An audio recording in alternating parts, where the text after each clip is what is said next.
We are talking about NFTs, and we want to especially explore what there is beyond just the collectibles. We have an amazing panel here with me today. You can see the faces already, and we'll introduce them very shortly. And we're also grateful for NUS Enterprise Block 71 for supporting us in today's event. But maybe before we get started, with the panel, I want to just give everyone a quick introduction to the topic and where else to start than with a short definition. And I just basically Googled what are NFTs, and I came up with this. A non-fungible token is a non-interchangeable unit of data stored on a blockchain that can be sold and traded. That's what you find on Wikipedia today. And I'm actually very curious if this definition still holds true after today's panel discussion. But for many, NFTs are these. We have the CryptoPunks on the left-hand side, and we have the bike collection on the right-hand side. Very successful projects. I would say among those initial really successful projects that are now worth a lot of money. Talking about initial projects, the history dates back actually more than 10 years. So as we all know, the white paper by Satoshi Nakamoto was written in 2009. And then in 2011, one could already say there was the first NFT. It was the .bit domains that were kind of an initial version of an NFT. It then went on with colored coins, basically a meta layer over the tokens that would give them a color. And then we continued. So I think 2015 was an important year when Ethereum really got onto NFTs as well. We then have the rare Pepe as one of the first popular projects, especially the Humor that was back then auctioned already for $39,000 US, and actually just last year in February 2021 it was sold for more than $320,000. But then really the bigger project started. So CryptoPunks is nowadays a much larger collection, a much more valuable collection. And an interesting one are the CryptoKitties. So for those in 2017 that remember, Ethereum really had basically congestions problems. There were so many users trading these CryptoKitties that Ethereum was really at the edge. But what we needed then, and that was also later on in 2017, we needed a marketplace where these NFTs could be traded. And one of the biggest projects now is OpenSea that started in 2017. And then we have more projects. I think I could really go on, but NBA Top Shots are short videos that are stored as an NFT on the Flow blockchain. And then I think last year really with the People Everyday's NFT that was sold for I think $69 million. But I would say we are still very much at the beginning, and that's really what I want to explore today with the panelists, because I think now the journey really just gets started. Just a bit of an overview. I mentioned now already, I think the collectibles we mentioned, right? So there are different categories of NFTs. There are the tradable cards, which are well known. There is art. There are a lot of art projects as well in that space. And then there is gaming. I think David will talk about this later today. And of course, Axie Infinity, one of the most successful games ever yet on the blockchain. But then there's also the content and the media that got into NFTs. And most recently, Twitter, for example, you can now actually use your NFT as a profile picture, and it will show up. On your Twitter profile. And then I think now, and that's also what we are talking today about, there are a lot more use cases, and this is what we are exploring here today. I'm really glad to have such a stellar panelists with me today. So we have David Shin, head of Clayton Global Adoption. We have Max Song here, and he's the founder of Carbon Base and the Forbes 30 Under 30. And we have Shauna Lee. She's founder and creative director of Tasty Toasties, a homegrown project here in Singapore. So welcome panelists, welcome guys. Maybe you just quickly introduce yourself a bit beyond what I just said, and I would just start with David maybe. Thanks, Jonas. Thanks to F10 for hosting this, and really happy to be here. So as Jonas said, my name is David Shin. I'm based in Singapore. I am currently with the Clayton Foundation, which is Kakao's blockchain. Clayton has, over the last year, decided to take more of a global positioning, and so they brought me in where they've asked me to lead the global expansion. I was previously at the Tezos Foundation heading up Tezos in Asia, and prior to that I was helping Roger Ver set up an exchange for his company Bitcoin.com. Back to you, Jonas. Great, lots of experience in the blockchain space. Thank you, David, for being here today. Max, over to you. Thanks so much, Jonas. Pleasure to see everyone here. Max calling in from Hong Kong. I've been a data scientist and also investor in blockchain, working for some of the largest family offices in Asia, and then started Carbon Base about 2 years ago to really try to use the incredible technology stack we have here to address, in some ways, the most urgent problem we have on the planet, which is climate change and animal extinction.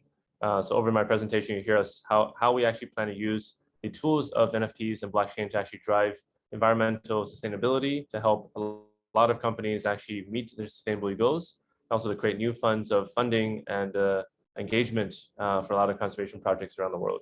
Thank you. Great, thank you, Max. I think really combining the use of NFTs with a very good cause and a very another very big topic out there right now. So thank you so much. And now, Chanel, over to you. Hi everyone. So I'm the founder of Tasty Toasties. It's an NFT project that I started in September last year, and it's so far taken me around the world online and offline. So we went to NFT New York last year, and we launched twice actually, in November and January, and then we sold out in January. So no, sorry, not January. We sold out the start of February. We relaunched on like the last day of January, so right during Chinese New Year period. But before NFTs, I personally started reading about cryptocurrencies back in 2017, and my previous career was in a mix of both lifestyle, branding, fashion, and sportswear, as well as enterprise SaaS. So I've kind of done quite a wide range of different things, and I really like what I'm doing now because it's a nice blend of both brand, lifestyle, as well as tech. So yeah. Great, thank you, Chanel. Yeah, definitely blending it all together right now. And you kind of already started, I think, just to give everyone a bit of background, I'd love to hear, like, when did you get into the space, and when did you hear about NFTs? What really caught your attention to the space? And maybe I start now with Max. So my journey with digital assets started in 2014. I was working as a data scientist in Silicon Valley at the time, and decided to spend Thanksgiving break reading through the Bitcoin white paper, and was absolutely fascinated. So I went to Coinbase and bought some Bitcoin, and ended up giving a few talks at Stanford around this technology. Then in 2016, 2017, I was in China. I was writing a master's thesis on climate finance and public policy, and then sort of got back into crypto around that time. And then I would say that I really became active in the industry from maybe 2018 onwards. Richard Lee, who's the son of Li Ka-shing, had an interest in exploring the space, and I was hired to basically join his family office and kind of investigate. So I went up to traveling 15 countries in 2018, met about 4,000 or 5,000 people, and really got to know some incredible innovation happening in the asset space. As a connection to NFTs, actually one of my college classmates from Brown, Devin, actually is the founder of OpenSea. And I remember actually having a call with him when he was maybe 15-person team at like a 50 million valuation. He was complaining about Ethereum gas prices being too high, and so there's very minimum transactions. Lo and behold, in the last 2 years, we saw this incredible interest in NFT surge, and OpenSea today is about a $5 billion company. So I think that we're very lucky actually to be kind of born in this generation, to have the opportunity to be involved. And around us, actually, people very much like ourselves and the people in the call, you guys are going to build some of the most successful crypto companies in the next cycle. Wow, great. Didn't know about all of that. David, how about you? And especially, I think, want to focus on NFTs. What got you hooked there? I noticed on your presentation you had colored coins. Wow, that really takes me back. So I was even before the colored coin days, when it was just really Bitcoin and the era of ASIC mining. Really got involved in 2012. I was based in Hong Kong at the time. Felt that it was important to start building a community around this emerging tech that I believed in so much. And so I was one of the main founders of the Bitcoin Association of Hong Kong. Brought in several people to help me with the deployment of the platform, including guys like Leo Weiss and Larry and Arthur Hayes and a few others, Jihan Chu and a few others. So yeah, I mean, really deep history there. Color coins, I thought back then was extremely fascinating. I think it was too advanced for its time. But also what it allowed me to see at the time was that was really the beginning of the rise of the altcoins. Litecoin was just coming out at that time. And they were all really kind of, stamping their transactions back into the blockchain, Bitcoin blockchain through one field called OP_return that people can Google. It's the only free-form field where you can jam transactions in and out freely of the Bitcoin blockchain. That's really how the altcoins were operating initially. And so it was me and a guy named Tim Swanson out in Silicon Valley that we were quite vocal that we thought this altcoin experiment was really going to create a lot of congestion in traffic, which leads to the gas problems that we see in Ethereum, because most of us, as we know, Ethereum is just a fork of the Bitcoin blockchain with Turing complete scripted as a scripting language integrated into it. So really, even that, a lot of the traffic flow comes in and out of this key field called OP_return. And I won't speak too much more about that. People can Google it if they're curious. But yeah, that's when I started really thinking about alternative tokens. But never did I really think about non-fungibility, if I'm honest, until it became a thing. And really, it started becoming a thing when in the sort of, I would say, mainstream crypto media, if you will, when CryptoKitties was really causing a lot of problems. And then from there, I don't know if I necessarily got excited about NFTs, to be honest with you, because the PFP use case, which is just your sort of profile pic use case that we really saw initially, wasn't that exciting to me. But when I really got excited was when I started thinking about how NFTs as a non-fungible asset could be used for other use cases, whether it was for ticketing, or for membership, or for even dynamic use cases where you have shape-shifting of NFT assets through metadata. So yeah, really my interest has been more focused in on those areas. Wow, thank you so much, David. I think with that, we have a lot of history also wrapped up, and privileged to have someone in here that has been there from day one almost.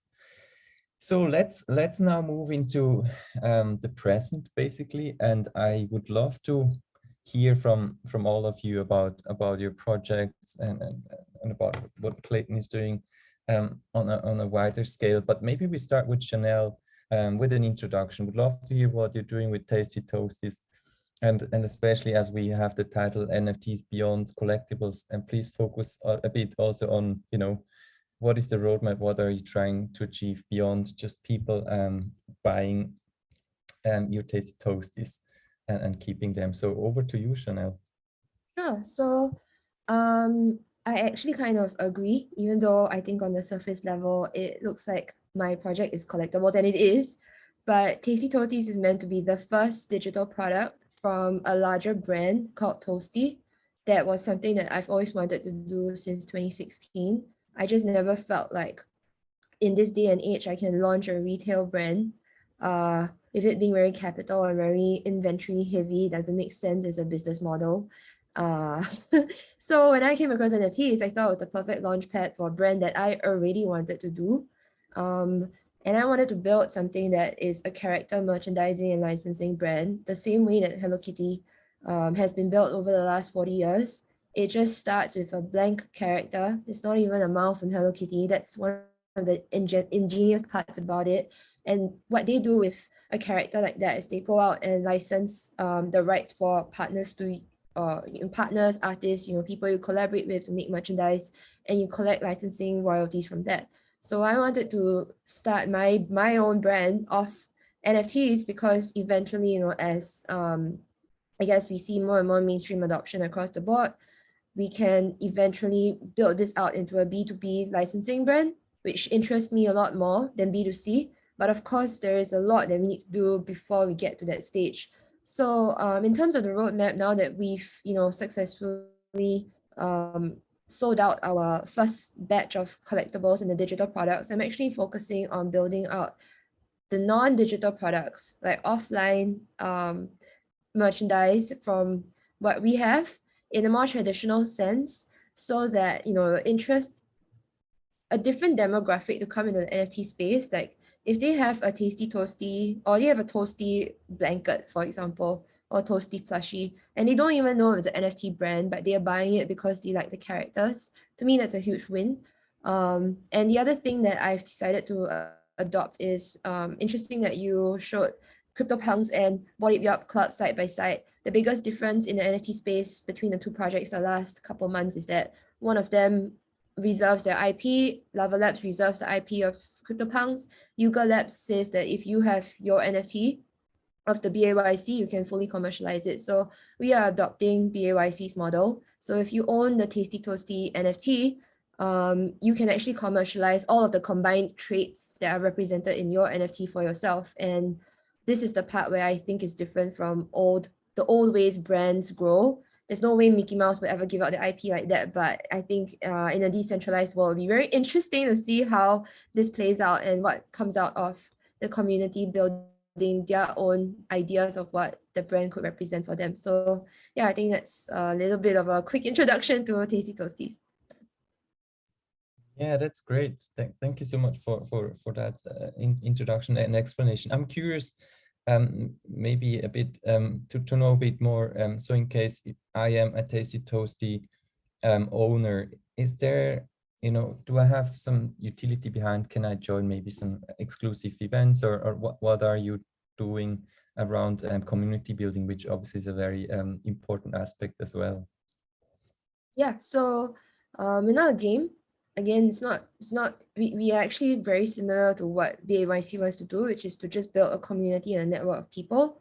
And I think right now the main utility for some of them is that there's an alpha channel in our Discord, but that's only like a small proportion of the holders. For the rest of the holders, the utility really is that they can use the NFT however they want to use it. So let's say I own a Tasty Toasty with a strawberry jam on it, and I am a person who wants to start my own strawberry jam company. I can actually use the NFT and piggyback off the brand to go and launch my own stuff.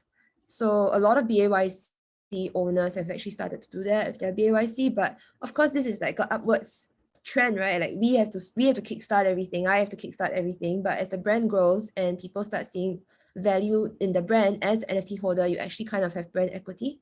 Yeah. Cool, great. Hmm. Awesome, thank you. Thank you so much, Chanel. Maybe over to you, Max. You mentioned already combining NFTs with carbon, and yeah, would love to hear more what you're exactly doing. Definitely. Do you mind if I share my screen? Is that a appropriate Sure. thing to do? Great. So this actually is one of the first things that came out from our work. Actually, we managed to persuade the WWF to investigate the possibility of using digital assets to actually change the way they approach fundraising. And this actually is underneath the umbrella called Panda Labs, which essentially is the innovation arm of WWF. So there's basically 4 entities that have done this so far. One of them is BCG, Boston Consulting Group. The second is Consensus, the Joe Lubin's company. And then the third is their own individual project. And then we are actually the 4th kind of external innovation project for WWF. And the idea was actually to test, digital collectibles. We didn't want to put NFTs in the title because we want to be a bit more kind of general, but that's essentially what we're doing. And with our project, we have developed it into kind of this entire sort of page. So there's a whole dedicated sort of ecosystem now around NFTs and their effect for conservation. And there's a video and you can sort of play it. And we have also a lot of collectibles. From this, we started thinking a lot about this in its detailed form. And we're currently launching this thing called Arconauts, which are essentially kind of a series of people, designs who are hopefully going to appeal to a very wide range of individuals who want to actually communicate that they care about climate change. And there's a whole sort of wonderful science fiction story, behind this as well.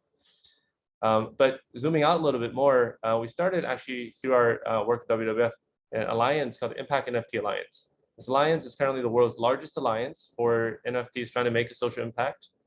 We have about so we have like sort of NFT projects, we have Web3 projects, we also have service providers, legal firms, consulting, audit firms.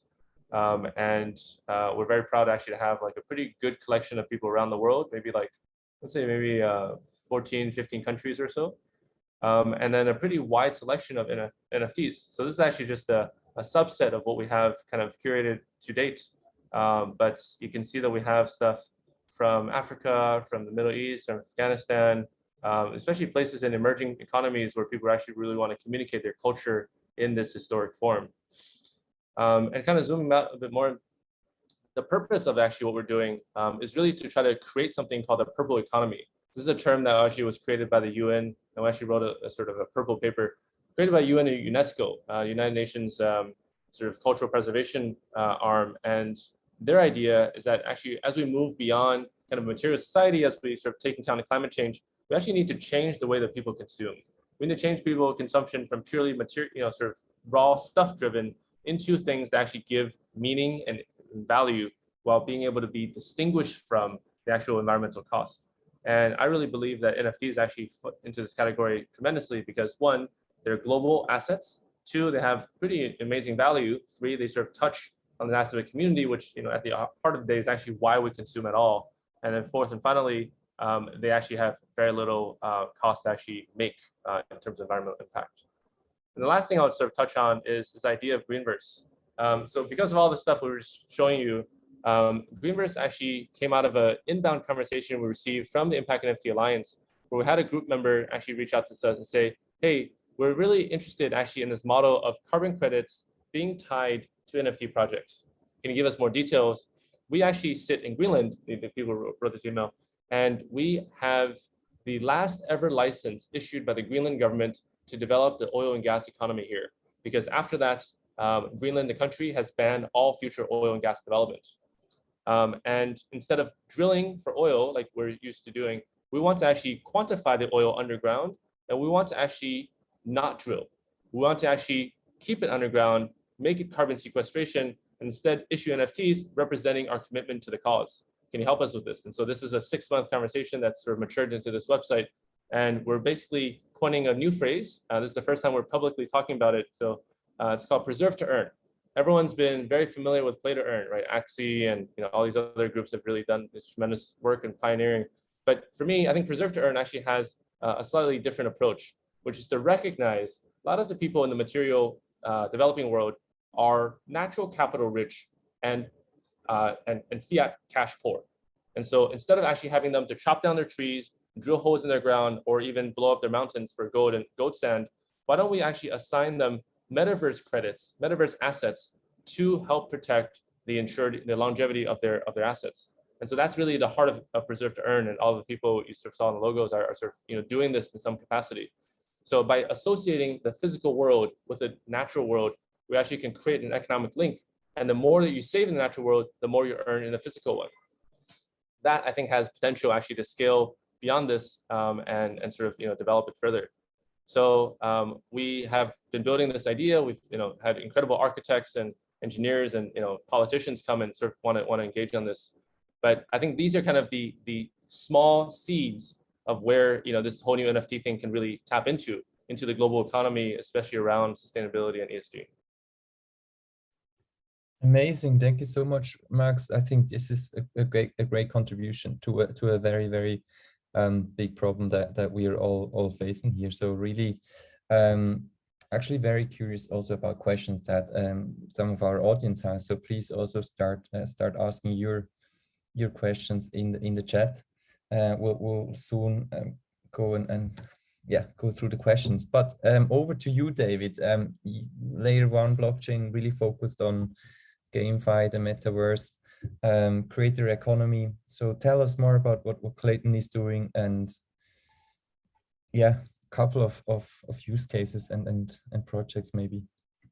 Yeah, our goal at Clayton is really to try and get the Web2 companies to convert onto Web3, and to support that through the means of looking at use cases and creating an environment where they can really commercialize those use cases.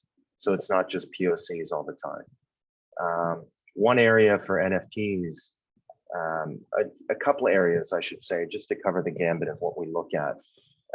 First is really around the implementation of the NFT asset in-game to represent that as a cosmetic or an in-game asset, tying a unique hash to those assets and being able to bring that on chain, and creating this corridor that will allow for these in-game to allow for in-game on-chain exchanges to happen seamlessly. So that's one area that we are working diligently on building, and we build that with gaming studios that we work closely with. Primarily, we're connected to a lot of the big AAA gaming studios. So there was a public announcement, I think it was yesterday, that came out around Netmarble, one of the biggest Korean listed gaming companies, building something on Clayton. We already have WeMade, and we'll have a few others announcing shortly. The metaverse is another virtual persistent environment that we think is quite interesting to build digital economies into. So we think about economic transactions that can happen between various different players that are in or users that are in the metaverse. And so again, we think that the NFT becomes an interesting asset where a lot of people will create transactions where it's what I would refer to as sort of a barter 2.0 environment. People will be swapping different assets to create transactions rather than doing any sort of payment processing for buying digital products or services. So that's kind of how we see the metaverse working in the future. And then, just to tie it back to the sort of more corporate enterprise related NFTs that we think could be quite important. I mentioned things like rewards points and ticketing. We are actively speaking to some of the big airline companies because the problem there to solve, which not many people is aware of, is when they hand out air miles, it sits on the liability side of their balance sheet, so it becomes a big problem for them. So it's not like an asset that you have in your pocket that you can give. it literally is something that you owe the person who's flying. So it sits on the liability side. Why that becomes problematic is when you have events like COVID happening and the valuation of airlines get tremendously impacted, they will do things like reconsider making adjustments to the overall liability side of their balance sheet. And this is something that's well noted and being written about in the news headlines these days, which means that you no longer have control over your assets. And so it's compelling to those who are hosting rewards point programs like Air Miles to consider NFTs because again, it stays as a non-fungible asset. It doesn't necessarily get tied to, the credit rating of what, any large airline could be or the balance sheet of that airline. So really, we think there's a big opportunity there. Rewards points, like for instance, in Australia, with their biggest airline, I believe 30 or 40% of the valuation of that airline is tied to their Air Miles program. So there is a huge valuation component to Air Miles programs for a lot of these airlines. And we think that NFTs can really solve a lot of problems for that. Very interesting use case. Thanks, David, for sharing. Just aware of the time, and I really want to give also the audience time to ask questions. But I think we've now seen a number of examples and use cases of NFTs. I would be curious to hear from you, where are still the limitations? Is it technical, regulatory? Where do you guys still see the limitations? And maybe I start with David again. I think the limitations is really around being able to create interoperability with the different blockchains that are issuing these assets. That's one. The second issue is really around liquidity. We want to create marketplaces that I think have both good supply and demand dynamics. We don't want, unnatural valuations to be really sort of spearheading a lot of the headlines, so to speak. And I think in 2021, there was a lot of fraud in the market, which you and I, Jonas, offline, we spoke about before. So, it's really about creating marketplaces that can subsist and sustain economic shocks, and as well as, I guess both bull and bear markets, so that we don't put too much attention around over-regulating the NFT marketplace. The one thing I would footnote to that is that I don't necessarily believe that regulation is a huge overhang risk as it was with native crypto assets. I don't think that the governments are going to really come down hard on NFT marketplaces like they have been with trading Bitcoin and Ethereum and the other crypto assets, primarily because I do believe it's more like buyers and sellers engaging over things that are more like collectibles or are assets that were created through means of talent, whether it's music or art. And so a lot of these things, I think, leading into the NFT economy really helps in kind of keeping the regulators at bay. I don't think they're going to necessarily jump into it as hard as they did with some of the crypto trading exchanges. Great, thanks for sharing, David. Maybe for Chanel, you as a creator, where do you see the limitations? What are the roadblocks for you right now? Yeah, absolutely. I can actually tie this into a Q&A question that I think just came in.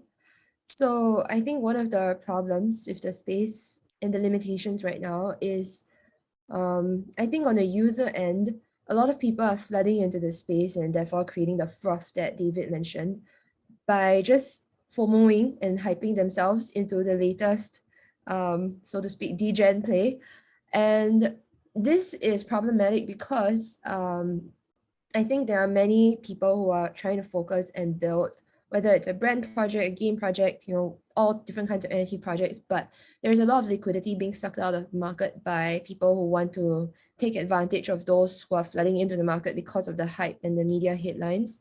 So this is a limitation from the creator aspect because there's just a lot of noise in the market right now.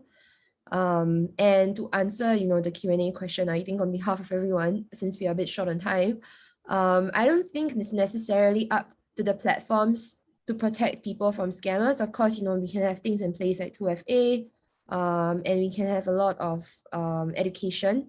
But I think one of the things that people coming to the space need to know is that the ideology behind blockchain and NFTs to start with has always been a little bit about self-governance. And I know mainstream consumers don't really care about self-governance, which is why there are more centralized chains, more centralized exchanges, stuff like that. But if you are going to be taking part in such an experimental space, this is a public service announcement, like please be careful before you put your money in to buy the latest NFT where someone is just promising the next big thing before they've even put out I guess a working product. So I don't know how familiar everyone is with the what's going on in NFT space right now, but there's recently someone raised 70 million straight off the NFT launch, and the reveal was like half done artwork.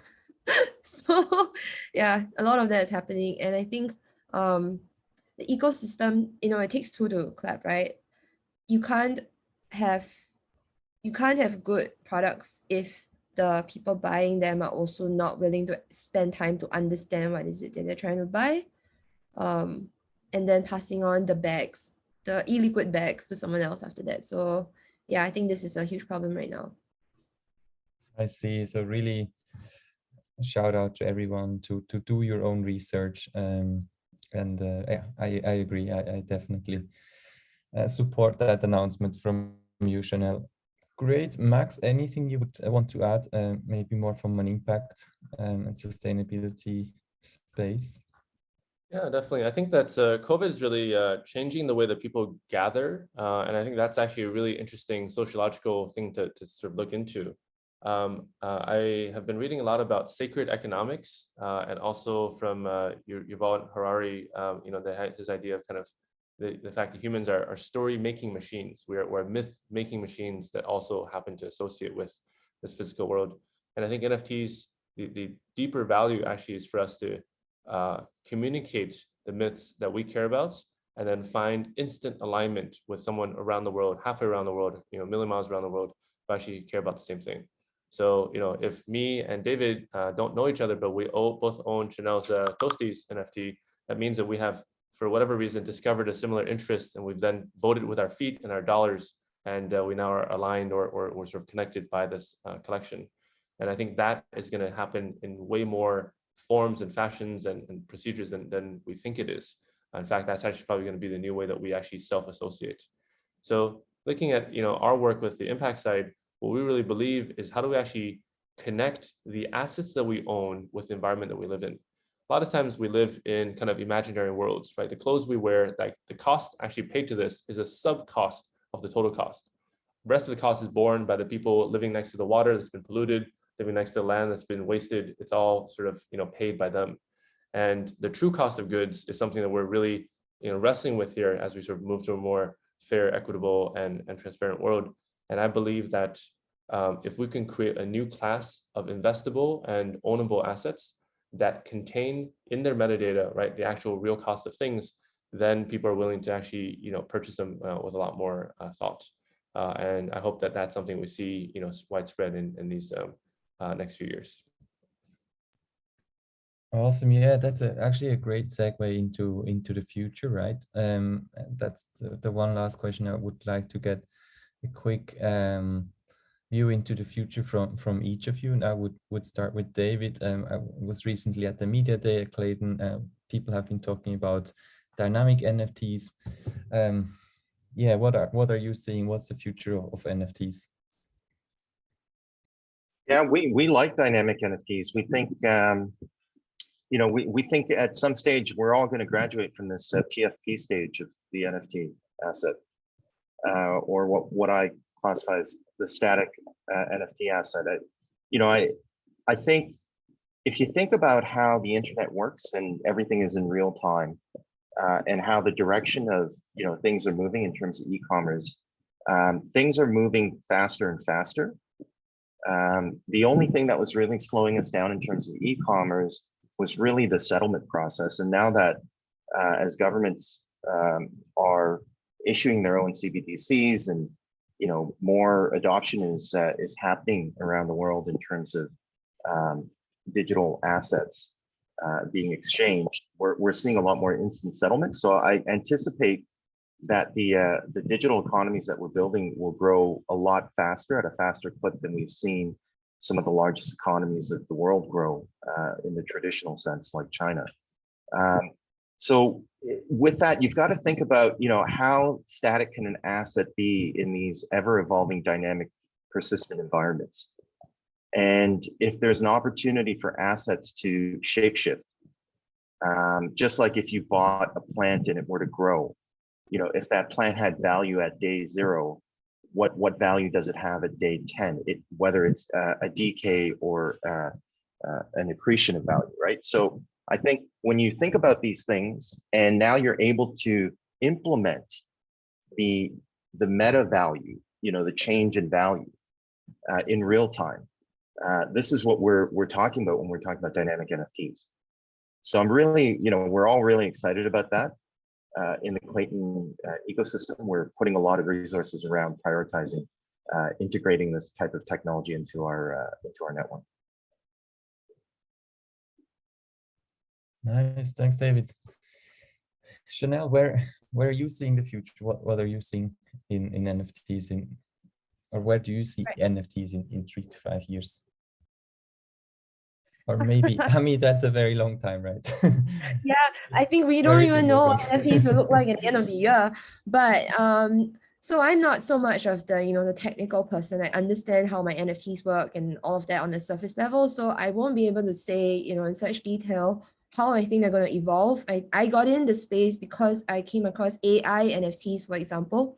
And I think, that's going to be an interesting convergence, VR NFTs or AI NFTs. But I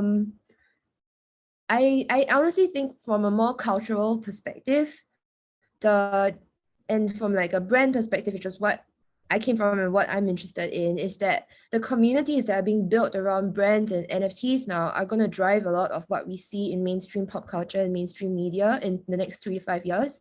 And regardless of the tech that lies behind that, these are the next generation of consumers for mainstream brands to start to work with. When you're talking about you're talking to mainstream companies, you tend to think about marketing demographics and profiles, and maybe even started with millennials, Gen Zs, whatever. But I think in the next 3 to 5 years, you'll be like, oh, it's actually this NFT community, or it's that kind of NFT buyer, and you're going to sort people by their wallet preferences. And I'm interested in that area because the tech can catch up, but this doesn't change, right? In human history, it's always how to get someone's attention. And I think the story that, you can build around with NFTs, that's where the real value lies, regardless of how the tech works. Because realistically speaking, most people buying NFTs now, they don't even realize that they're buying a token that points to an image in IPFS. And do they really care? Most people don't.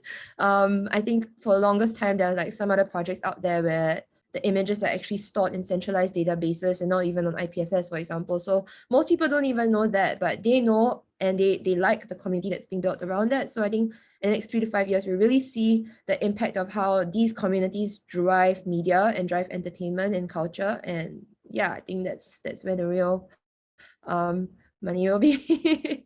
Yeah. Yeah, really about community building and having a feeling of belonging to a group. I think that's really an interesting phenomenon that has been picked up through NFTs. Max, what are you seeing? Are we seeing future sustainability funds being basically launched as NFTs, or what are you seeing? Yeah, so I think David had a wonderful comment on technicals, and Chanel had a wonderful comment on business. I'll just talk about impact a little bit more. So we just finished Glasgow's COP26, and this happened in November last year. This actually was the congregation of a lot of the world's leaders, right? And also their sort of number twos around kind of the alignment. One of the most interesting piece of news that came out of COP26 actually was the launch of GFANZ, which stands for the Glasgow Financial Alliance for Net Zero. This is headed by Mark Carney, who used to be the central banker of England. And his main drive right now actually is to promote this idea that there is money to be made in investing in the environment. GFANZ is a good example. GFANZ has aggregated in 400 or so asset managers, 130 trillion US dollars. And that money is earmarked specifically for climate activation. So what we really hope to aspire to do is to kind of bridge, right, these two things. I gave a talk to 130 career professionals on WWF fundraising committee earlier today. I was trying to convince them that up to now, a lot of the activities we've been doing in conservation have been, begging for donations. And that's good. That's how we power the world today. What we need to do is actually create an investable asset class that has environmental properties baked in, that also has property yielding capacity, and then be able to receive some of the 130 trillion that Mark Carney has aggregated over there in Glasgow. So I just want to leave this thought for all the people who are aspiring to consider their own path, that if you actually tap into the macro global consciousness, right, the global zeitgeist of the world, you're able to actually create incredible artwork, incredible companies, incredible investment opportunities. And I really believe climate change is one of the key ones facing us for the next 10 years. Thank you, Max. Yeah, really a shout out to all creators. And I think that's the beauty of that space. Really, people from different walks of life can join a movement, right? And really come together. Great. So now I would like to pick up a few questions, and I'm grateful for you guys already who answered a couple of questions. I see, for example, in here, maybe a more traditional question on what are use cases in the real estate industry. Anyone who would like to pick that up? I can help. Sorry, I don't see the question. Where is it? Traditional. It's actually in the general channel. Oh, right. By Sebastian Schulze. In the real estate industry, so I guess if it's the traditional one, it's really just replacing the property certificate, and certifying ownership of a physical good using NFTs instead of the means that it's used right now. But I think some of the parallels that we are seeing in metaverse land, which is like the hottest topic of the couple months, it just goes to show that I think there's a lot of desire for ownership of property, regardless if it's online or offline. And perhaps some of the metaverses will spill out to physical land in maybe economies where land isn't totally snapped up by empires already. So that might be one potential use case for real estate and maybe more emerging economies that I can see kind of having a crossover with the online space, because I can't really imagine like a city like Singapore, all of our real estate translates to NFTs. I don't think it's gonna work out good there. I think logistically it's gonna be difficult, but in places where land hasn't already been proportioned out, maybe that's where you can see potential crossover.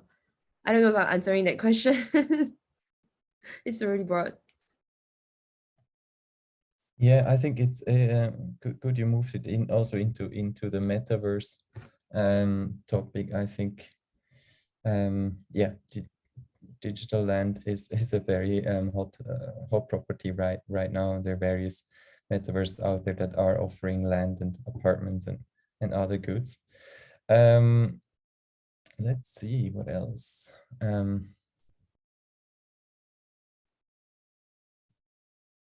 We have.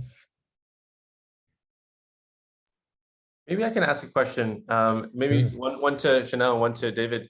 So, Clayton is making headlines news every day because it's like kind of Kakao's, public chain. Kakao is obviously the most successful social media messaging company in Korea. Can you give us some insight about kind of the experience of the Korean adoption of digital assets in general and kind of the creative culture, right? We sort of think about K-pop, we think about all of the incredible cultural export that actually it comes out of Korea, combined with kind of this new asset class. And then for Shell, also similarly for Singapore, all of my friends across the world are moving to Singapore, hands down for doing Asia Pacific blockchain things. Can you share more of the ecosystem you found and the founder networks you're a part of that's actually sort of building this new economy? Chanel, do you want to go first? Oh, okay, I guess I can. Okay, your question was about, what's it like in Singapore, is that right? Basically, right. So actually what I found is that there's a lot of interest in NFTs and starting your own NFT projects, but Singapore is a really small economy after all. So I had a lot of trouble last year because I just came out of nowhere, and it wasn't like I was already in crypto. I was literally a girl in my bedroom who just was like, I want to try. And then it was a little bit difficult. And even till now, I feel like if I really wanted to get global, which is what most NFT projects are, I have to divert my attention to the US audience, which I think is the most ripe and ready for NFTs. And what I've noticed is that Asian buyers actually take the signals and take the lead from the US market because they are the ones setting trends. With regards to Asia, Japan, Korea, Indonesia, even, I think there are a lot of projects that are coming out really strong as well, but they are all pretty much backed by some influencers somewhere, whether or not we know about it. And most of the time they are also still US-based influencers. So I think the cultural signal is still coming from the US. So I would actually rather move to the US if I wanted to try in 2022's climate. That being said, when I did my project, it was always meant to be like appealing to both the East and the West, because my slogan is "Let's get this bread." It's just meant to be like a play on "Let's getting money" because it's what NFT flippers do. But the character design is meant to look a bit more like Gudetama, which is a Japanese lazy egg character. So I've always, for me personally, I'm trying to bridge both. But yeah, I think culturally there is acceptance in Singapore on NFTs. But people, I guess it's the same all over the world. People are just rushing in now because they're like, oh yeah, if I just sell 10,000, I can, grab a bunch of money and then not fulfill the rest. But I don't think that will last very much longer. So in terms of really like implanting yourself into the culture for the next 3 to 5 years, I think New York or LA is actually still a city to be in, and not so much Asia. Yeah. Unless you're a native Korean or Japanese speaker, then I think that's different. Yeah. Yeah, for your question for Cacao, Max, just a quick little story. It's quite interesting that I found this out pretty late in my career, but Cacao Talk was the very first chat app in Asia. Tencent was one of the earliest investors. They're currently the second largest shareholder of Cacao Group. The story goes that when Tencent made the investment, one of the conditions was that they wanted to copy Cacao Talk. So WeChat actually is a copy of Cacao Talk. Now, if you think about that, really it talks about how forward-thinking the Koreans are when it comes to platform businesses. So they were the ones who really started the super app. Having said that, we apply the same sort of ingenuity into the Clayton blockchain. There's a lot of focus on how do we use our traditional DNA roots in gaming and entertainment and really bring that to the forefront of what we're trying to do in Web3.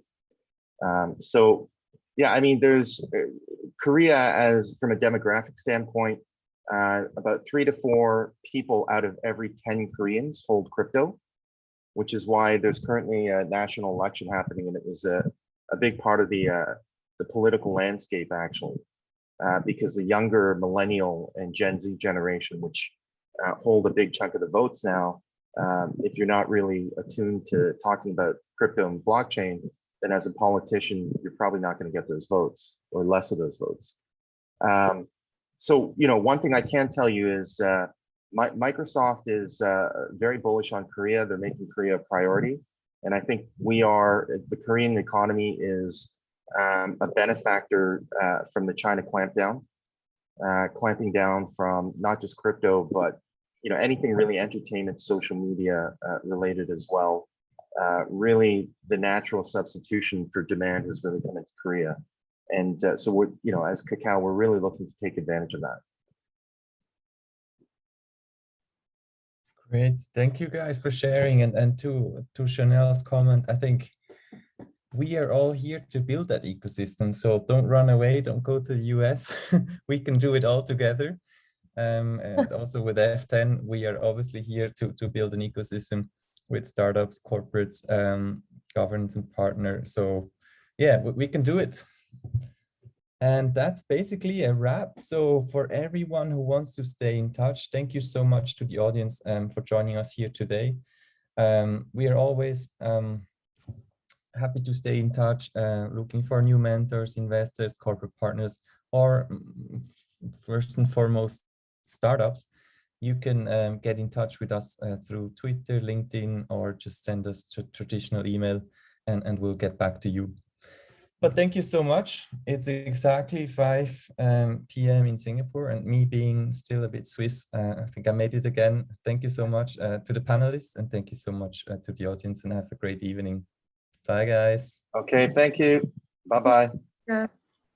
Thank you, guys. Bye-bye.